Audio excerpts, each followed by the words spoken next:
Human history is the story of leadership. Long before nations, empires, and kings, human beings lived in small groups, struggling to survive in a harsh and unpredictable world.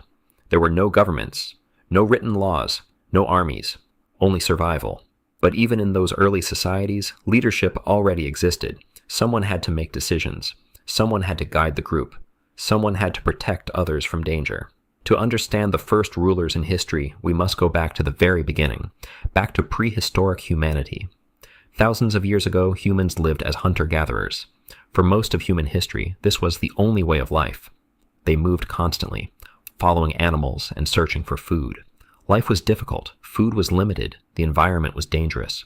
Predators were everywhere. Natural disasters could destroy entire groups. In this world, survival depended on cooperation. People lived in tribes, small communities usually made up of families. These tribes were often small, sometimes no more than 20 or 30 people. But even in these small groups, organization was necessary.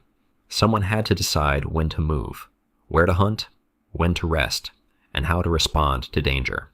This was the earliest form of leadership. Anthropologists believe these leaders were often chosen because of skill. The strongest hunter, the most experienced elder, or the person with the best understanding of the land. Their power was not absolute. It depended on trust.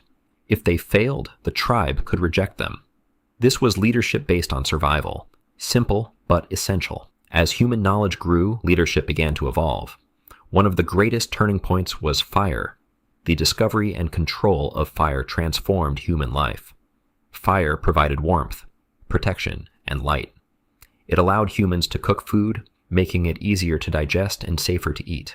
It also changed social life. At night, tribes gathered around fire. They shared stories, planned hunts, and passed down knowledge. Leaders became central to these gatherings. They coordinated activities, settled disputes, and made important decisions.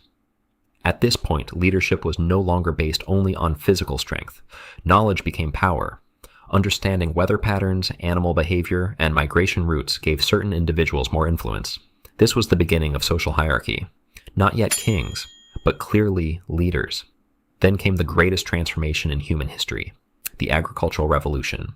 Around 10,000 BCE, humans discovered farming. Instead of hunting wild animals and gathering food, they began growing crops: wheat, barley, rice. This changed everything. For the first time, humans could stay in one place. Permanent settlements appeared. Villages began to grow. Food production increased, and populations expanded. But farming also introduced a new concept: ownership. Land became valuable. Crops became wealth. Animals became property, and with ownership came conflict. Who controlled the land? Who distributed food? Who protected resources? Leadership became permanent. A village now needed long-term organization. Leaders managed irrigation, stored food for winter, organized labor, and protected the settlement. This was one of the most important changes in political history. Leadership was becoming institutional. As villages expanded, the first cities began to emerge. This happened in regions with fertile land and reliable water. The most important was Mesopotamia. Located between the Tigris River and the Euphrates River, Mesopotamia became one of the earliest centers of civilization. Historians often call it the cradle of civilization. Here, humans built some of the world's first cities. Cities like Uruk, Ur, and Kish. These cities had walls, temples, markets, and organized labor systems. But large populations created new challenges. Food had to be managed. Water systems needed maintenance. Trade required regulation. And cities needed defense. This required stronger leadership. For the first time, leaders governed thousands of people, and with that came kingship. One of the earliest confirmed kings in human history was Enmebaragesi. He ruled the city of Kish around 2600 BCE. What makes him important is evidence.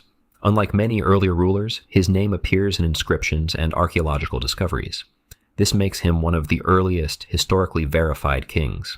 By this time, kings had far greater authority than tribal leaders. They commanded armies, collected resources, built temples, and expanded territory. Their power was political, military, and religious. Leadership had changed completely. It was now centralized, permanent, and often passed from one generation to the next. At the same time, another great civilization was rising, ancient Egypt. Along the banks of the Nile River, Egyptian society developed in ways similar to Mesopotamia. At first, Egypt was divided into two regions, Upper Egypt and Lower Egypt, each with its own ruler. But around 3100 BCE, one leader changed everything. His name was Narmer. Narmer united Upper and Lower Egypt into a single kingdom. This was one of the most important political events in ancient history. It created one of the first unified states in the world. Narmer became the first pharaoh of United Egypt. His rule laid the foundation for one of the longest-lasting civilizations in history, a civilization that would continue for thousands of years. From tribal chiefs to kings, from villages to empires, leadership evolved alongside human civilization. It began with survival, it expanded through cooperation, and it became permanent through agriculture and city building. The first leaders were not chosen by law, they were shaped by necessity, and from them came kings, empires, governments, and the political systems that still shape our world today. The story of leadership is the story of humanity itself. And it all began with one simple need: to survive. Someone had to lead.